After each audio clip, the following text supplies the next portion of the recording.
మన ప్రభువైన యేసుక్రీస్తునామమున మీ అందరికీ నా శుభవందనాలండి. ఈరోజు దేవుని వాగ్దానము యెషయా గ్రంథము 51వ అధ్యాయము 11వ వచనము. యెహోవా విమోచించిన వారు సంగీతనాదంతో సీయోనుకు తిరిగి వచ్చెదరు. నిత్య సంతోషం వారి తలల మీద ఉండను. వారు సంతోషానందం గలవారగుదురు. దుఃఖమును నిట్టూర్పును తొలగిపోవును అనే వాగ్దానం వచ్చి పరిశుద్ధాత్ముడు అర్ధరాత్రులు లేచి ప్రార్థన చేసి వేస్తుతులు చెల్లించి మళ్ళీ ప్రార్థన చేసి దేవుని నిన్న ప్రతి వాగ్దానం ఇచ్చాడు. వెంటనే షడస్ పెట్టిన చూడండి. అవునండి, 80 రోజుల నుంచి మనం ఉపవాసార్థన చేస్తున్నాం కదా. దేవుడు మన మోచించిన వారు, దేవుడు విమోచించిన వారు మరి సంగీతనాథం సీయోనుకు తిరిగి వస్తానంటున్నారు. సంతోషం తల మీద ఉంటుంది అంటున్నారు. వారు సంతోషంగా వదురు అంటున్నారు. దుఃఖం నిట్టర్పును తొలగిపోతాయి అంటున్నారు అన్నమాట.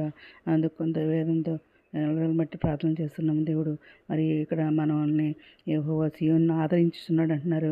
మనల్ని సీయోను అని పిలుస్తున్నాడు అనమాట. దాని పాడైన స్థలములన్నిటిని ఆదరించి దాని అరణ్య స్థలములను ఏదైనా వల్ల చేయుచున్నాడు అంటున్నాడు. దాని ఎడారి భూములు యెహోవా తోట వలె వగినట్లు చేయుచున్నారు అంటున్నారు.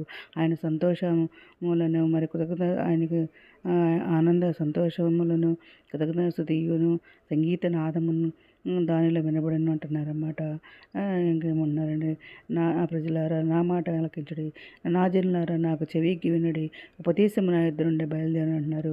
జనములకు వెలుగు కలిగినట్లుగా నా విధిని నియమించును అంటున్నారు. నేను ఏర్పరిచిన నా నీతి సమీపంగా ఉంది అంటున్నారు. నేను కలగజేయ రక్షణ బయలుదేరుచున్నది అంటున్నారు. నా బాహువులు జనములకు తీర్పు తీర్చును అంటున్నారు.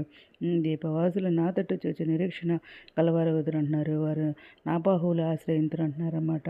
నా బోధన హృదయమందుంచుకున్న జనులారా ఆలకించండి అంటున్నారు. మనుషులు పెట్టిన ఎందుకు భయపడకూడదు అంటున్నారు. వారి దూషణ మాటలు దిగులు పడకూడదు అంటున్నారు. అవునండి, దేవుడు మనల్ని విమోచించుకున్నారు. మరి ఉపవాస ప్రార్థనలో నేను గత 10 సంవత్సరాలు బట్టి నేను నైట్ మరి పగలంతా కూడా మరి తినకుండా ఉండి మరి సాయంత్రం తింటానండి. మరి నా స్కూల్ నుంచి వచ్చిన తర్వాత ఇక రాత్రి మరి తిన్నాను అనమాట. అలాగా 10 సంవత్సరాల మట్టి కూడా నేను అలాగే చేస్తున్నాను. మరి ఈ 40 రోజుల మట్టి కూడా చేస్తూనే ఉన్నాము. అయితే మరి దేవుడు మనల్ని ఆ 40 రోజులు అప్పటి నుంచి వరకు దేవుడు ప్రతిదినం వాగ్దానం ఇస్తున్నారు. అర్ధరాత్రి మరి లేచి ప్రార్థన చేస్తానమాట.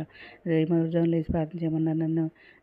మరుజాము లేచి ప్రార్థన నీ కన్నీరుకు కుమ్మరించి నీ హృదయాన్ని కుమ్మరించి నీ చేతిలో ఆయన తిట్టి నీ పిల్లల ప్రాణం కొరకు మొరపెట్టమని చెప్పేసి దేవుడు ఎప్పుడైతే మాడారో అన్నాడండి. ఇప్పటి వరకు నేను అర్ధరాత్రి లేచి ప్రార్థన చేస్తానన్నమాట.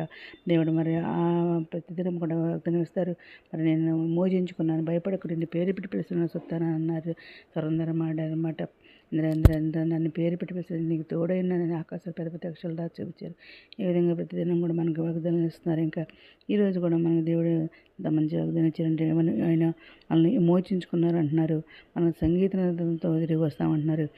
ఇది సంతోషం అంతాల మీద ఉంటుంది అంటున్నారు. మన సంతోషకాల వరకు అవుతాం అంటున్నారు అన్నమాట. అని దుఃఖం నెట్టని తొలగిపోతాయి అంటున్నారు అనమాట. పడిపోయి వాడు కుంగిపోయిన లేవత్తి వాడు సర్వజీవికులు ఆయన వైపు చూచారు అనమాట. ఏవో నీతి మంది ప్రేమించే దేవుడు, ఏవో పరదేశాలు కాపాడే దేవుడు, ఏవో బంధింపడే విడుదల చేసే దేవుడు, తన ఎందు బైపులు గారు తన గొప్ప గారు కనిపెట్టేవారిని ఏవో ఆనందించేవాడు ఆయన అన్నారన్నమాట. ఆయన మనతో కూడా నివసించిన మనలో ఉన్నారన్నమాట. దేవుని విశ్రమించబడిన మరి క్రీస్తునందు మహిమలు ప్రతి అవసరం తీర్చేవాడు మన దేవుడు అనమాట. ప్రభు కొన్ని నీతి మంత్రి మీద ఆయన చివరి వారి ప్రార్థన తిరిగి ఉన్నాయన్నమాట. ఏవో మనల్ని కాపాడేవాడు అనమాట. మన శ్రమలో మనం మొరపెడితే ఆయన మనకు ఉత్తరమిచ్చే దేవుడు. ఆయన మన పాన్ తొట్టులేని మన కాపాడు కొనుక్కొని నిద్రపోవడం అనమాట. ఆయన మన కుటుంబక్క నీడగా ఉండే దేవుడు మన దేవుడు. పగలంటి దెబ్బలు తగలని రాత్రి దెబ్బలు తగలని మన దేవుడు అనమాట. ఎందుకంటే మనల్ని ఆయన అరచేతిలో చిక్కుని ఉన్నారు. మన ప్రకారం నిత్యం ఆయన ఎదుటి ఉన్నారనమాట. ఆయన మనకు సహాయుడై ఆయన రెక్కల చాటు సరిచేసి ఉత్సాహం చేస్తారన్నమాట. తన యథార్థ కలవారిని బలపరచుటకు కొంత సంచారం చేస్తానమాట. మన యెహోవాను బట్టి సంతోషించాలన్నమాట. అప్పుడు మన దైవాంజలి తీర్చి దేవుడు మందుడు అనమాట. ఎందుకంటే భయంతో మంచిది మనల్ని తాను సృజించిన జనుల కంటే మన కీర్తి కలిగినట్టు హెచ్చిస్తానని చెప్పేసి ఆయన సెలవు ఇచ్చినట్లు మన దేవుడైన యెహోవాకు ప్రతిష్ఠ జనమై ఉన్నామని యెహోవా దినమున ప్రకటిస్తున్నారు అనమాట. ఈ దినం మనం ఆయనకి ప్రతిష్ఠించే జనం అనమాట. ఆయన మన వద్ద సర్వరోగం తొలగించేసి మనం ఎరిగిన క్షవ్యాధి దూరపరిచి మనకు దూరపరిచి ద్వేషించమని పంపిస్తా అంటున్నారు. విశ్వాసమైన ప్రార్థన రోగిని స్వస్థపరుస్తుంది అన్న ప్రభు అతను లేపుతా అన్నారు.